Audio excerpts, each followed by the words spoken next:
Bonjour mesdames et messieurs, voici mon 36e message vidéo en lien avec la COVID-19. Nous sommes le 4 juin 2020, 15h30.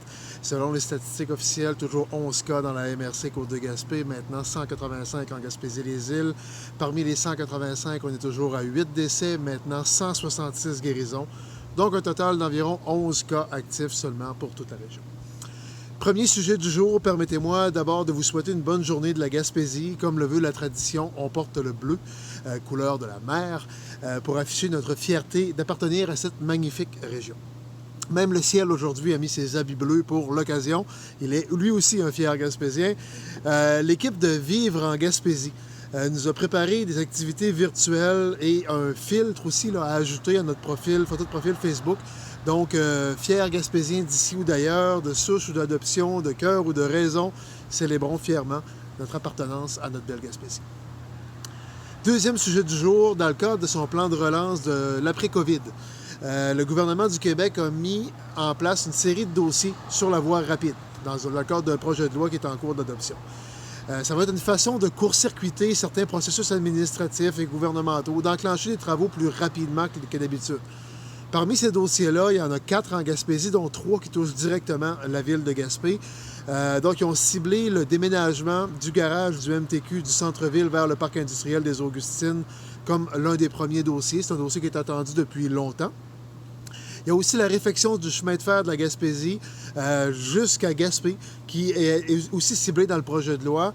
On avait réussi, vous le savez, à convaincre le gouvernement d'accélérer certains processus, de bypasser certains systèmes pour aller un peu plus vite. Donc, ils avaient pris les bouchées d'eau. Bien là, non seulement ils prennent les bouchées d'eau, mais ils prennent les bouchées triples. Ils l'ont inclus dans ce projet de loi-là pour aller encore plus rapidement sur le chemin de fer. Troisième dossier qui figure là-dedans, c'est la promesse de la ministre Marguerite Blais d'implanter des maisons des aînés un peu partout sur le territoire du Québec. Donc, des CHSLD nouveau genre, là, plus grands, plus spacieux, plus humains pour nos aînés. Donc, c'est le CI3S de la Gaspésie qui pilote ces dossiers-là. Le CI3S a ciblé prioritairement Rivière-au-Renard comme étant le lieu d'implantation de la première maison des aînés de la Gaspésie, du modèle Marguerite Blais, on s'entend. Donc, j'ai pas plus de détails que ça à vous transmettre présentement. Là, c'est le CIS qui est le promoteur du projet. C'est un projet donc, de type CHSLD, donc ça ne change rien aux autres dossiers qu'on avait en cours, comme par exemple, ce dossier-là n'a aucun lien là, avec le projet de la maison pour aînés à Petit Cap. C'est carrément un autre dossier. Celui de Petit Cap, c'est sous l'égide de la Société d'habitation du Québec. L'autre, c'est sous l'égide du CI3S, donc c'est une forme de CHSLD. C'est complètement indépendant. Un dossier n'a rien à voir avec l'autre. Et dans le cas du dossier de Petit Cap, il continue de cheminer lui aussi, là, mais il n'est pas en mode fast-track. Les dossiers de la SHQ ne sont pas en mode fast-track. C'est simplement les dossiers du CI3S qui le sont présentement. Par contre, on peut se réjouir pour Rivière-au-Nord, même si ça ne changera rien sur l'avancement du dossier de Petit Cap, qui va continuer de suivre son cours indépendamment. Troisième sujet du jour. Je me suis fait demander récemment si on souhaitait remplacer Souris à l'île du Prince-Édouard pour la desserte maritime des îles de la Madeleine. Actuellement, là, de crainte de contamination par la COVID, les provinces maritimes ne veulent pas que les Québécois passent par chez eux pour accéder ou pour sortir des îles de la Madeleine. L'un des ports québécois les plus proches des îles de la Madeleine, bien évidemment, c'est le port de Gaspé. Le port de Gaspé appartient désormais au gouvernement du Québec. Il y a aussi la stratégie maritime dans ce dossier-là. Donc, que ce soit pour une desserte à court terme, à moyen terme ou à long terme des îles de la Madeleine, je pense que Gaspé serait évidemment une solution avantageuse pour le Québec. Donc, au lieu que les Québécois dépensent, au Nouveau-Brunswick, dépensent à l'île du Prince-Édouard sur leur route vers le bateau, les amenant aux îles de la Madeleine, bien, ces dépenses-là, en hébergement, en restauration, etc., en carburant, pourraient se faire sur le territoire du Bas-Saint-Laurent et de la Gaspésie plutôt que de se faire au Nouveau-Brunswick et à l'île du Prince-Édouard. Je pense que ce serait avantageux pour l'ensemble du Québec. Et c'est un peu ce qu'on a mentionné là, aux politiques à Québec qui sont en train de travailler sur le dossier. On a manifesté notre appui à ce dossier-là. C'est une idée, un concept qui vient du député des îles de la Madeleine. Évidemment, on l'appuie. Quatrième sujet du jour. Je fais une petite mise au point sur notre projet de règlement sur les campings dans les espaces publics.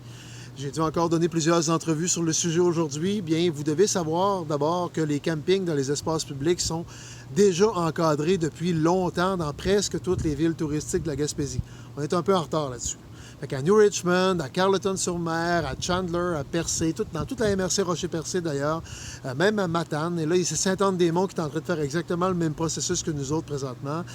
Donc, c'est pas une bulle qui nous a pété au cerveau un matin et on s'est dit, let's go, il faut faire ça. D'une part, les autres municipalités touristiques de la Gaspésie sont dans ce mode-là. Et c'est une demande chez nous qui nous provenait, une demande d'encadrement qui provenait du milieu des affaires et du milieu touristique. C'est pas une demande qui émane du conseil municipal. Nous, on répond à cette demande-là. Donc, les campings, les centres d'achat, en fait, les ténors de l'industrie touristique et du milieu des affaires nous avaient demandé d'agir dans ce sens-là. Et en plus, ça s'inscrit dans une cohérence réglementaire avec l'ensemble du pourtour de la Gaspésie. Là, la beauté du processus réglementaire, c'est qu'entre le dépôt d'un avis de motion et l'adoption d'un règlement, il y a une période de temps pour communiquer, consulter, entendre, s'ajuster. Et le Conseil, il est ouvert à faire des ajustements en reflétant la volonté des citoyens, autant les citoyens individuels que les citoyens corporatifs. Donc, je veux juste vous dire que là, je lis à peu près tout ce qui se dit, tout ce qui s'écrit, notamment sur les médias sociaux. Les débats d'idées sont toujours sains dans une communauté, dans une société démocratique, pour autant que ce soit fait dans le respect. Donc, les insultes blessantes, ça ne sert à rien et on n'en tiendra pas compte. Par contre, quand les gens ont des solutions constructives à apporter qui aident à améliorer un projet de règlement, on est preneur. Donc, on regarde ce qui se dit, ce qui s'écrit, on analyse tout ça et on va revenir avec une solution à la fin de tout ça. Ce que je remarque, c'est que la question des plages ressort beaucoup dans le débat, parmi autant les pour que les contre. Donc, les uns veulent protéger les milieux fragiles, les autres veulent veulent continuer de profiter de ces espaces de plein air-là qui profitent. On comprend tout ça, là. On comprend autant les uns que les autres. On comprend aussi que ces terrains-là, les plages, ça appartient au gouvernement du Québec, ce pas des terrains municipaux.